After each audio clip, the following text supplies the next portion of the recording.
എന്തുകൊണ്ടാണ് ലോകത്തെ മുസ്ലിങ്ങൾ, ഇന്ത്യയിലെ മുസ്ലിങ്ങൾ ഈ പീഡനങ്ങളും കഷ്ടപ്പാടുകളും പ്രയാസങ്ങളും മൊത്തം അനുഭവിക്കേണ്ടി വരുന്നത്? എന്താ കാര്യം? നമ്മൾ കഴിഞ്ഞ വിശുദ്ധ റമളാൻ മാസത്തിന്റെ അനുഗ്രഹീതമായ 17 രാവിലെ എല്ലാ പള്ളികളിലും 17 രാവ് കൊണ്ടാടി കാണുമല്ലോ, ബദർ ദിനം. എല്ലാ പള്ളികളിലും ബദർ ദിനം കൊണ്ടാടി കാണും. ബദർ ദിനത്തിൽ ഓരോ പള്ളികളിലും വിശാലമായ നിലയിൽ ഓരോരുത്തരുടെയും സാമ്പത്തിക ശേഷി അനുസരിച്ച് പത്തിരി ഇറച്ചി ഉണ്ടാക്കിയ സ്ഥലമുണ്ടാവും, ബിരിയാണി ഉണ്ടാക്കിയ സ്ഥലമുണ്ടാവും, അതുപോലെ തന്നെ അവല് കൊടുത്ത സ്ഥലമുണ്ടാവും, പഴം കൊടുത്ത സ്ഥലമുണ്ടാവും. 17 രാവ് ഗംഭീരമായി കൊണ്ടാടിയിട്ടുണ്ട്.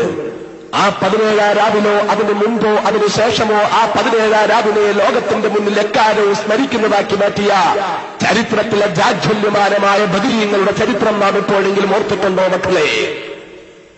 എന്റെ പ്രിയപ്പെട്ട മുസ്ലിം ചെറുപ്പക്കാരനോട് ഞാൻ ചോദിക്കുകയാ, പ്രതികരണശേഷി നഷ്ടപ്പെട്ട മുസ്ലിം ചെറുപ്പക്കാരനുണ്ടല്ലോ, ഇന്നും എന്തെല്ലാം പ്രശ്നങ്ങളും പ്രയാസങ്ങളും അനുഭവിക്കേണ്ടി വരുമ്പോഴും മദ്യഷാപ്പുകളിൽ അന്തി ഉറങ്ങുന്ന മുസ്ലിം ചെറുപ്പക്കാരനുണ്ടല്ലോ, പകലുകളെല്ലാം വഴിയോരത്തിരുന്ന് ചീട്ട് കളിച്ചും പഞ്ചീസ് കളിച്ചും സമയം കളയുന്ന മുസ്ലിം ചെറുപ്പക്കാരനുണ്ടല്ലോ, തനിക്ക് അല്ലാഹു തന്നിട്ടുള്ള ആയുസ്സും തനിക്ക് തന്നിട്ടുള്ള ആരോഗ്യവും തനിക്ക് തന്നിട്ടുള്ള പണവുമെല്ലാം ഇങ്ങനെ നശിപ്പിച്ച് ലക്ഷ്യം കിട്ടാതെ ഗതി കിട്ടാ പ്രേതം പോലെ ചുറ്റിയലയുന്ന മുസ്ലിം ചെറുപ്പക്കാരനുണ്ടല്ലോ. ഞാൻ ചോദിക്കുകയാ, കഴിഞ്ഞ വിശുദ്ധ റമളാനിലതോ അതിനു മുമ്പോ അതിനു ശേഷമോ എപ്പോഴെങ്കിലും ഒരിക്കൽ ബദരീങ്ങൾ എങ്ങനെയാണ് ഈ ലോകത്ത് ഇത്രയധികം സ്മരിക്കപ്പെടുന്നവരായി തീർന്നതെന്ന് നമ്മൾ ചിന്തിച്ചിട്ടുണ്ടോ?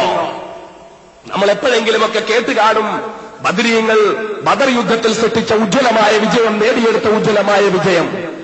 16 ദിവസം തുടർച്ചയായിട്ട് നോമ്പ് പിടിച്ച് ക്ഷീണിച്ചവർ 16 ദിവസം തുടർച്ചയായി നോമ്പ് പിടിച്ചു എന്ന് പറയുമ്പോൾ ആ വർഷത്തിലാണ് അല്ലാഹു സുബ്ഹാനഹു വ തആല ആദ്യമായിട്ട് വിശുദ്ധ റമളാനിൽ നോമ്പ് നിർബന്ധമാക്കിയത്.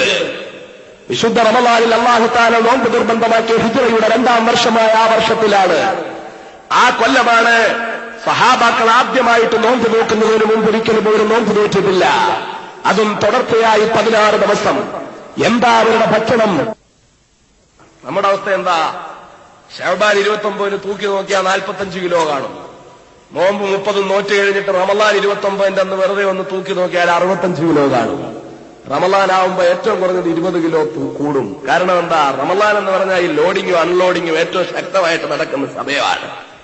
രാത്രിയായി അങ്ങോട്ട് മഗ്രിബിന്റെ ബാങ്ക് കേട്ടാ പിന്നെ സുബഹിക്ക് വേണ്ടി മൈക്കിൽ മുട്ടുമ്പോഴും പോയി ഒരു ഗ്ലാസ് കൂടെ കുടിക്കട്ടെ എന്ന് പറഞ്ഞിട്ട് എടുത്ത് കുടിക്കും.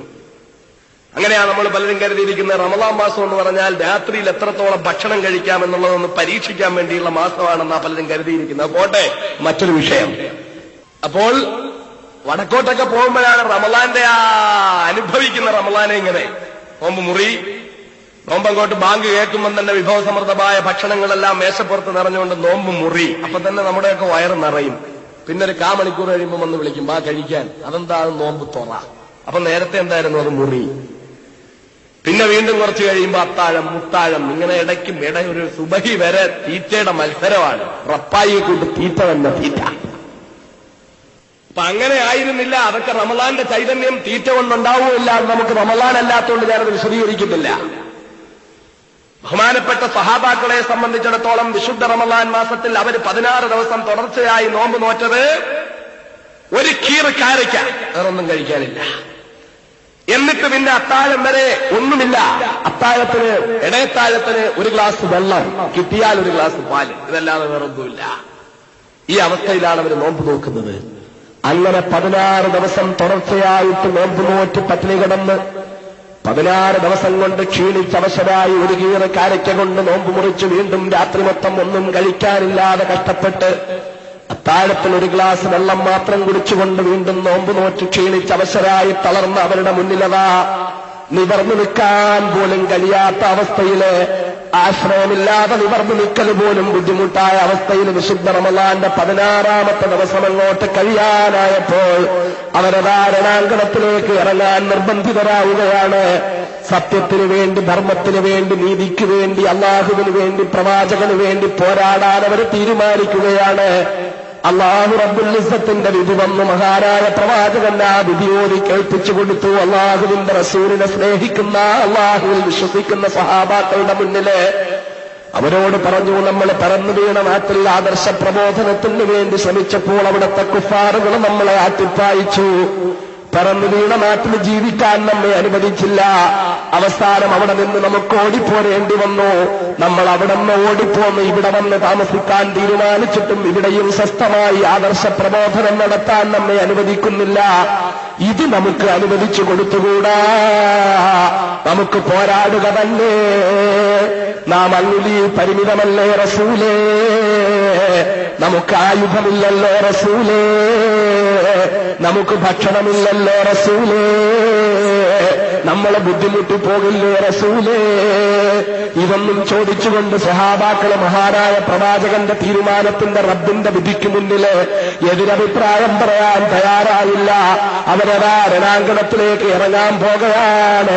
അള്ളാഹുവിന്റെ റസൂൽ അവരോട് വാക്കുകൊടുക്കുന്ന ഒരു കാര്യം നിങ്ങൾ ഉറപ്പിച്ചോ, ഈ പോരാട്ടത്തിൽ നിങ്ങൾക്ക് വിജയിക്കാൻ കഴിഞ്ഞാൽ എക്കാലവും ഇസ്സത്തോടെ നമുക്കും നമ്മുടെ സമൂഹത്തിനും ജീവിക്കാൻ കഴിയും.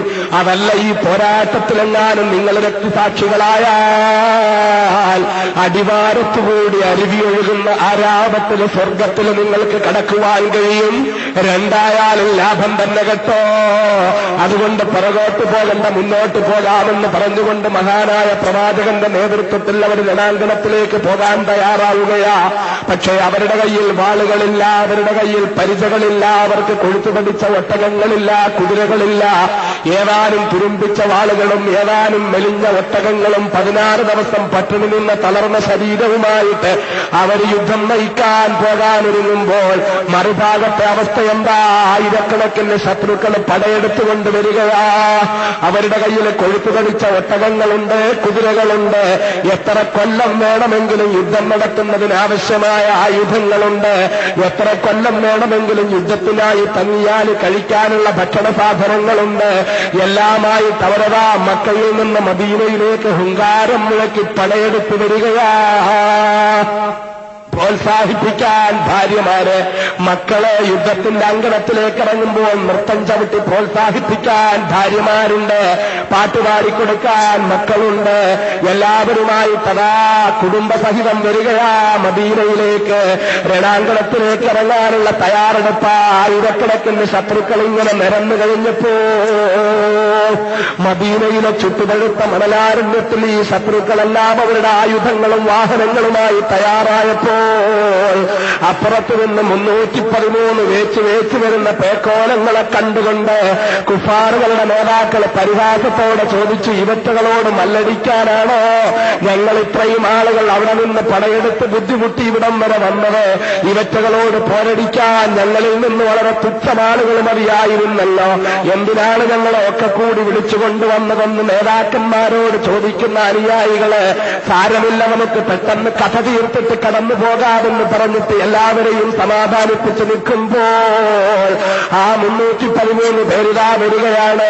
കടലിൽ കായം കലക്കിയതുപോലെ ഈ വലിയ ജനസഞ്ചയത്തിന്റെ ആയുധക്കൂട്ടങ്ങളുമായി നിൽക്കുന്നവരുടെ മുന്നിലേക്ക് ഈ 313 ദുർബലരെന്ന് കാഴ്ചയിൽ തോന്നുന്നവർ നോമ്പ് നോറ്റ് ക്ഷീണിച്ചു വേച്ച് കടന്നു വരുമ്പോൾ ഇപ്പൊ തന്നെ കഥ കഴിയുമെന്ന് കരുതിക്കൊണ്ട് വാളിന്റെ വായ്ത്തലയുടെ മൂർച്ച പരിശോധിച്ചുകൊണ്ട് രണാങ്കണത്തിൽ നിന്ന് പുഞ്ചിരിയുമായി പരിഹാസച്ചിരിയുമായി യുദ്ധത്തെ നേരിടാൻ തയ്യാറായ ശത്രുക്കളുടെ മുന്നില് ആ 313 പേർ അടുത്തെത്തുന്നു. വാളുകൾ ഉയരുന്നു, കുതിരകൾ ചലിക്കുന്നു, അന്തരീക്ഷത്തിലൂടെ പ്രതിപടലങ്ങൾ പാറുന്നു. അതാ 313 പേരുടെ വായിൽ നിന്ന് പുറത്തേക്കൊരു മുദ്രാവാക്യം വരുന്നു, ഹസ്ബുനല്ലാഹു നിഅമൽ വകീൽ നിഅമൽ മൗലാ വ നിഅമൻ നസീർ. വാളുകൾ ഞങ്ങൾക്ക് വേണ്ടടോ, ഒട്ടകങ്ങൾ ഞങ്ങൾക്ക് വേണ്ടടോ, പരിചകൾ ഞങ്ങൾക്ക് വേണ്ടടോ, കുതിരകൾ ഞങ്ങൾക്ക് വേണ്ടടോ. ഹസ്ബുനല്ലാഹ്, ആകാശഭൂമികളുടെ സംവിധായകനായ അല്ലാഹു ഞങ്ങൾക്ക് മതിയടോ, അല്ലാഹു ഞങ്ങൾക്ക് മതിയടോ, അല്ലാഹു ഞങ്ങൾക്ക് മതിയടോ. ആ റബ്ബിനെ മാത്രം മുൻനിർത്തിക്കൊണ്ടാണ് ഞങ്ങളുടെ ഈ പോരാട്ടം. ഞങ്ങൾ വാളുകളിൽ ബലമർപ്പിക്കുന്നില്ല, ഞങ്ങൾ പരിചകളിൽ വിശ്വാസമർപ്പിക്കുന്നില്ല, ഞങ്ങൾ ഒട്ടകങ്ങളിൽ പ്രതീക്ഷയർപ്പിക്കുന്നില്ല. ഞങ്ങളുടെ പ്രതീക്ഷ മൊത്തം പ്രാപഞ്ചിക രഹസ്യങ്ങളുടെ താക്കോൽ സൂക്ഷിപ്പുകാരനായ മുത്തളി മുഹമ്മദ് മുസ്തഫ സല്ലല്ലാഹു അലൈഹി വസല്ലം തങ്ങൾ ഞങ്ങൾക്ക് പരിചയപ്പെടുത്തി തന്ന ആകാശഭൂമികളുടെ സംവിധായകരില റബ്ബിലാണ് ഞങ്ങളുടെ പ്രതീക്ഷ മൊത്തവും. ആ റബ്ബിൽ ഞങ്ങൾ പ്രതീക്ഷ അർപ്പിച്ചുകൊണ്ട് ഞങ്ങളിതാ മുന്നേറുന്നു എന്ന് പറഞ്ഞുകൊണ്ട് ആ 313 പേര് ഏതാനും മിനിറ്റുകൾ രണാങ്കണത്തിൽ പോരടിച്ചപ്പോൾ ചരിത്രത്തിലെ അത്ഭുതം സംഭവിക്കുകയാ.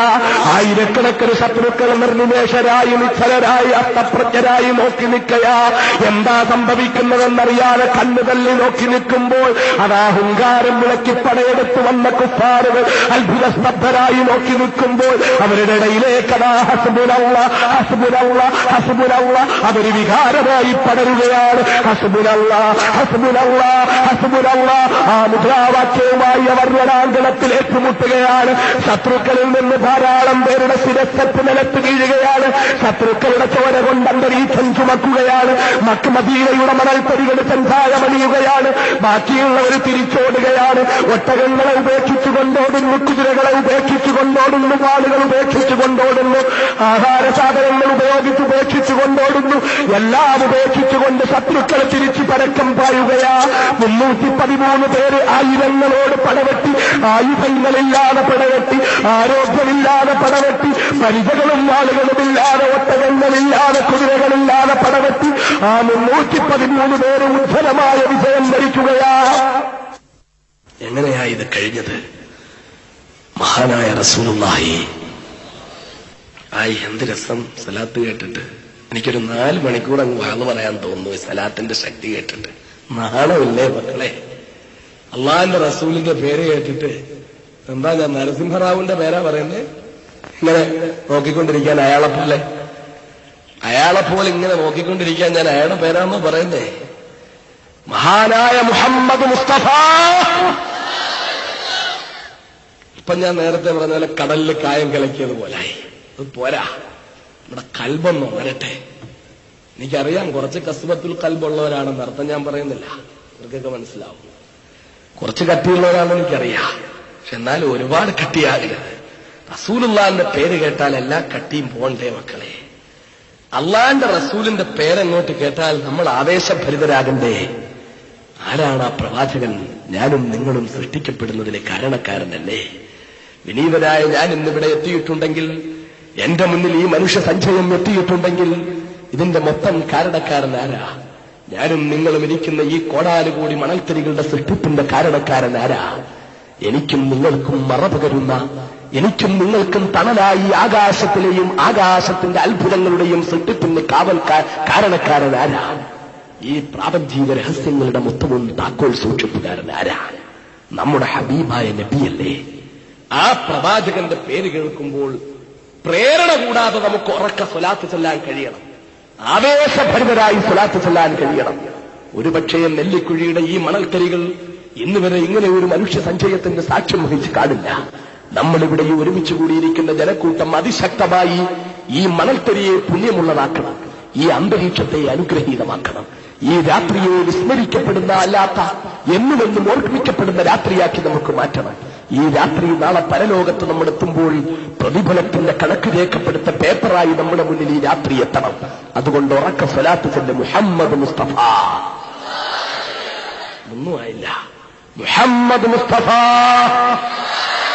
മുഹമ്മദ് മുസ്തഫ, മുഹമ്മദ് മുസ്തഫ, മൽഹറുല്ലത്തമായ മുഹമ്മദ് മുസ്തഫ, സ്വാദിഖുൽ മസ്ദൂഖായ മുഹമ്മദ് മുസ്തഫ, ഷഫീഉൽ മുദ്നിബീൻ മുഹമ്മദ് മുസ്തഫ സല്ലല്ലാഹു അലൈഹി വസല്ലം.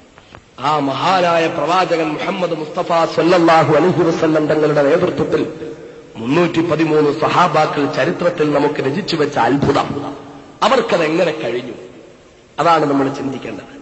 ഈ 313 പേർക്ക് ആയിരക്കണക്കിന് ശത്രുക്കളോട് ഏതാനും മിനിറ്റുകൾ മല്ലടിച്ച് ചരിത്രത്തിലെ ഏറ്റവും വലിയ അത്ഭുതം, ആരോഗ്യം നഷ്ടപ്പെട്ടുകൊണ്ടിരുന്ന, ആയുധമില്ലാതിരുന്ന, മറ്റ് സംവിധാനങ്ങളില്ലാതിരുന്ന ഈ 313 പേർ എങ്ങനെയാ ആയുധങ്ങളുടെ മുന്നിൽ ഈ വിജയം വരിച്ചത്? നമ്മൾ പറയും, അല്ലാഹു അവന്റെ വിശുദ്ധ ഖുർആനിലൂടെ പറയുന്നു, ആകാശത്ത് നിന്ന് അല്ലാഹു അവന്റെ മലക്കുകളെ മാലാഖമാരെ ഇറക്കി കൊടുത്തുകൊണ്ട് ബദ്രീങ്ങളെയും പ്രവാചകനെയും സഹായിച്ചു എന്ന് അല്ലാഹു അവന്റെ ഖുർആനിലൂടെ പറയുന്നു. അപ്പൊ മലക്കുകൾ ഇറങ്ങി സഹായിച്ചത് കൊണ്ടാണ് ബദ്രീങ്ങൾ രക്ഷപ്പെട്ടത്. ഇത് നമുക്കൊക്കെ അറിയാം. ബദരീങ്ങളെ അല്ലാഹു തആല സഹായിച്ചു. ആ 313 പേര് ആയിരങ്ങളുടെ ഇടയിലേക്ക് ചെന്ന് പെട്ടപ്പോൾ അവർക്ക് വെറും ഒരു മനുഷ്യന്റെ ശക്തി മാത്രമേ ഉണ്ടായിരുന്നുള്ളൂ എങ്കിൽ മിനിറ്റുകൾ കൊണ്ടവർ